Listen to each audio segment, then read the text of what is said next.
Hi, it's Jo again. So I've just completed the last section of the watercolour of the horse, so it's all complete today, and I will post a picture of the complete horse right at the end of the video. So I've done it in several sections, so you'll see a little bit of chopping and changing with the videos, but hopefully it all flows on okay. Yeah, I chose a horse with a bridle because I think it's a lot easier to paint in that way, because you can do it in sections, whereas if you paint a horse without a bridle, it's very difficult because you've got to do it all in one go, which makes it much harder. But I'm hoping that in future videos that are coming very soon, that I can work on some of those washes and show you how to how to start doing those under layers.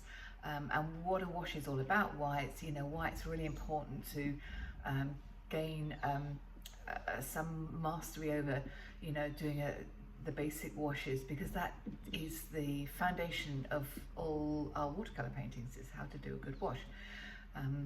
But I'm hoping to work on some color and some to touch on sort of trees and flowers and as well as other animals. So, but if you've got any suggestions, please forward them in the comments. I would be delighted to hear them. I love seeing the comments.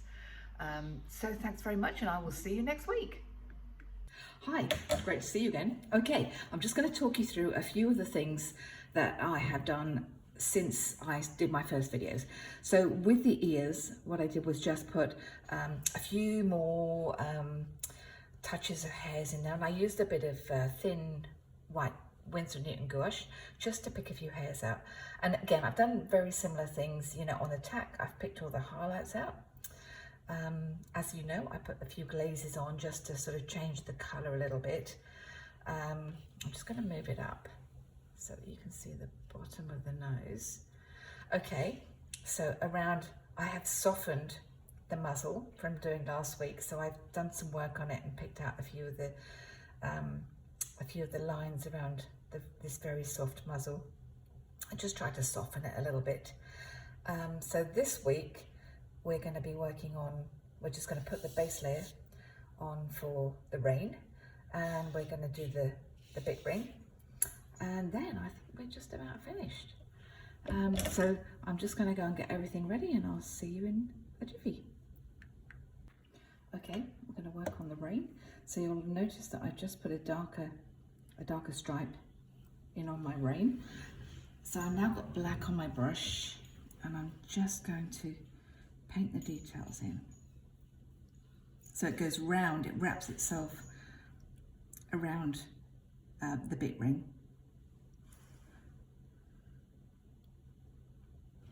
Okay.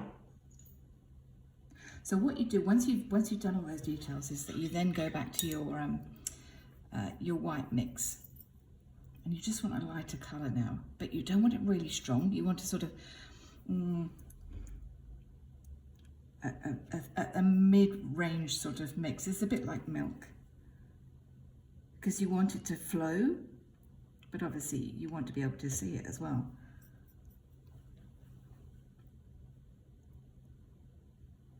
So I've mixed some white gouache. There's still a little bit of the orange left mixed in, and a bit of brown.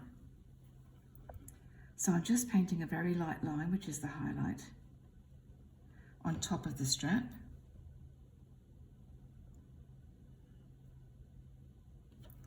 You go all the way to the end. Now I'm probably going to get a little bit thicker here because the highlight gets a bit thicker. It gets a bit brighter, sorry.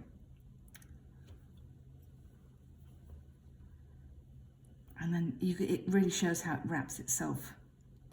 It wraps itself around the strap. And then you've got a little bit of a highlight there. There might be a little one at the bottom as well.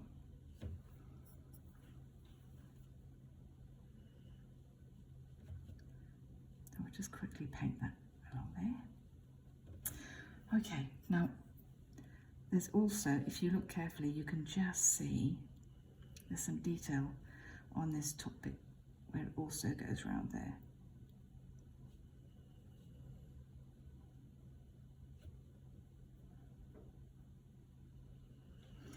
Okay. Now it probably does need a little bit of tidying up. So we need to sort of tidy up these lines, but I won't spend too much time doing that.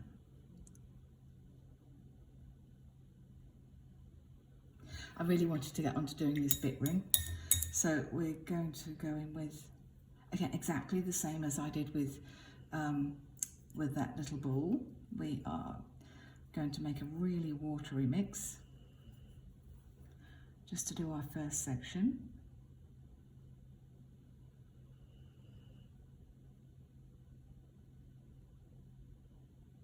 And then you can use this to neaten up any errors that you might have done in your first drawing. And believe me, we all make errors. So I've got my first layer. Now I'm going to use some pure white because the pure white is at the top.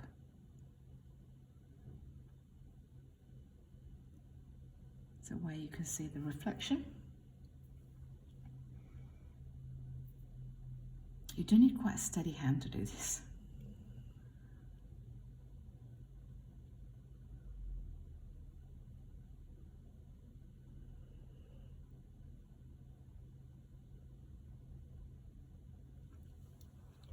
Okay, and then I'm going to use this sort of, there's an orange reflection underneath. So going back in with that orange underneath here, but we don't want it really dark.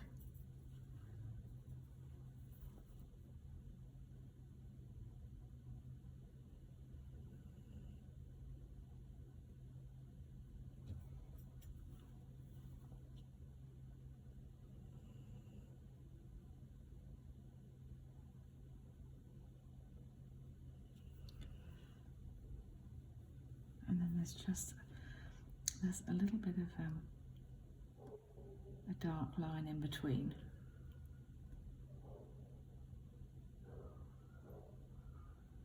Now what you can do, if you splodge it on the side, is just go in with some black.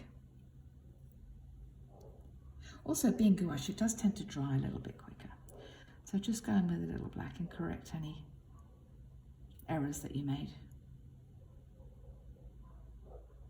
Right, can you see that's quite quick?